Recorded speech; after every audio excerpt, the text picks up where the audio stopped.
civilization strategies. Getting money from outside is absolutely fine, but charity begins at home. I just want to add, the First Lady that asked the question, why the charity, why not something else? I think it was, yes, a bit of a good question.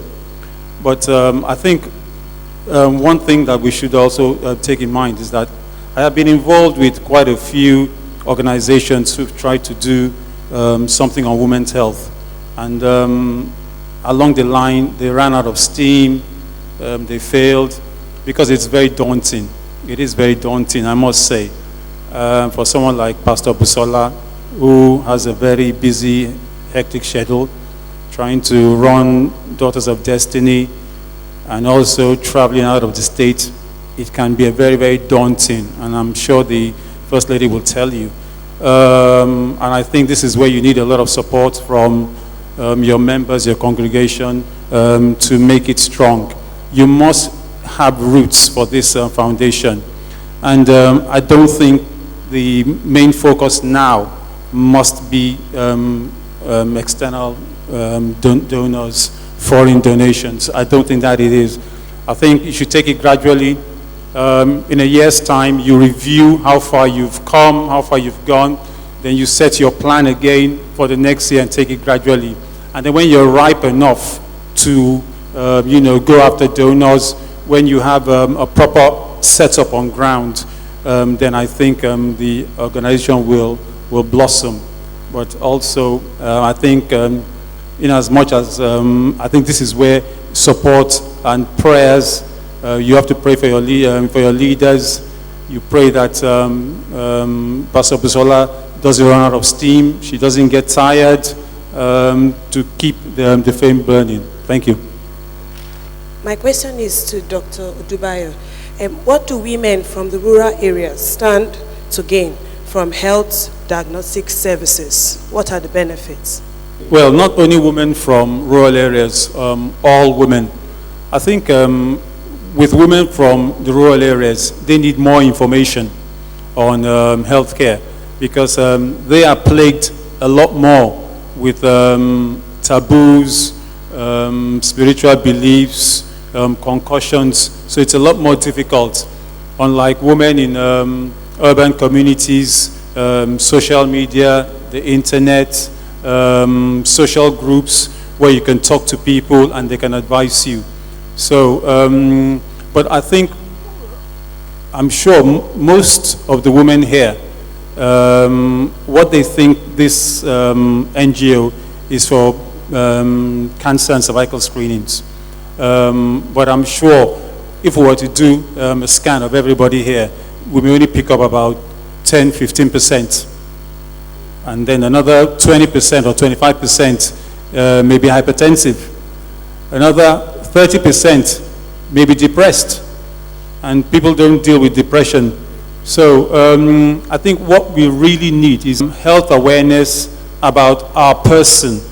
And as I said in the brochure, you really need to be conscious of yourself. At the slightest signal of any health issue, you must seek help from a doctor or someone. And I also concluded that living well, exercising, eating well, sleeping at least 8 hours if you can, all these helps to keep the bad cells away. A lot of women are stressed because the country is tough, and stress adds to all kinds of health issues. I make no bones about that. And so if you're aware of this and you're making extra efforts to make your life decent and worth living, you cut away about 50% of health issues that can affect you. Thank you. My question is directed to Her Excellency.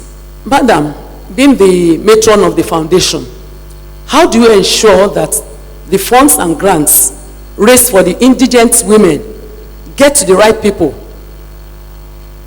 to reform or transform their lives? Thank you. I think that question should have been put to Pastor Pst Jegede.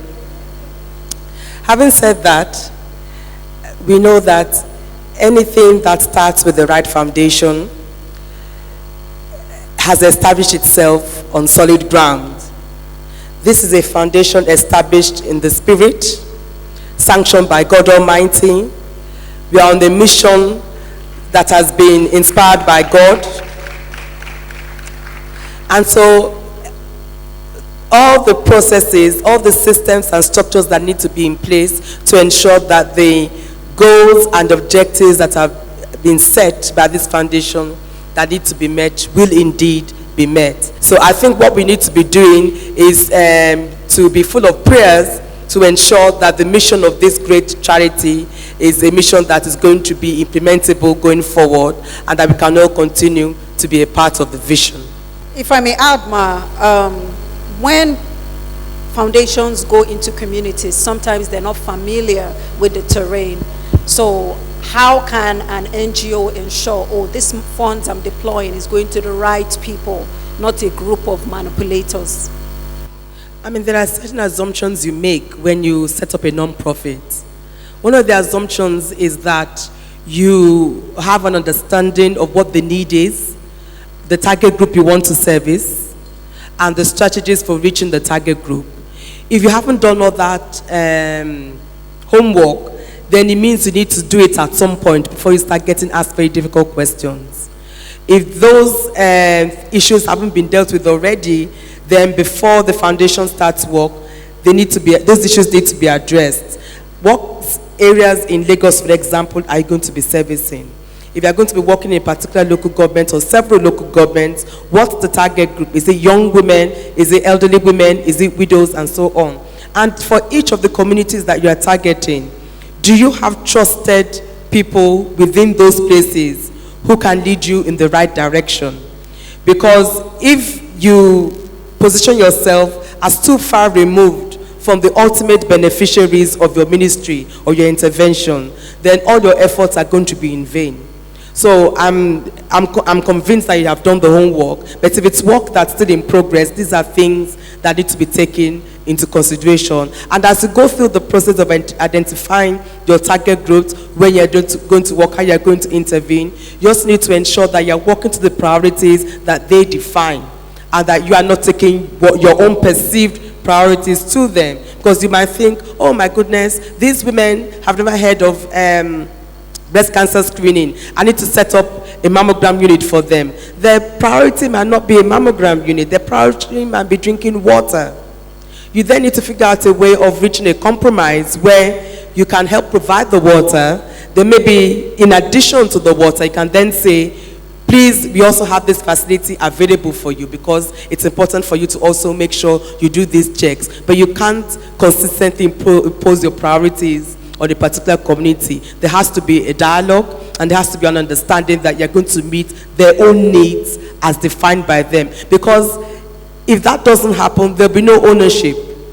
And if there's no ownership, the program is not going to be sustainable. But in a place where there is ownership, even when you run out of resources, the people in that community will say, we own this, we need this, and we are going to continue supporting it using our own resources, and then to take on a life of its own.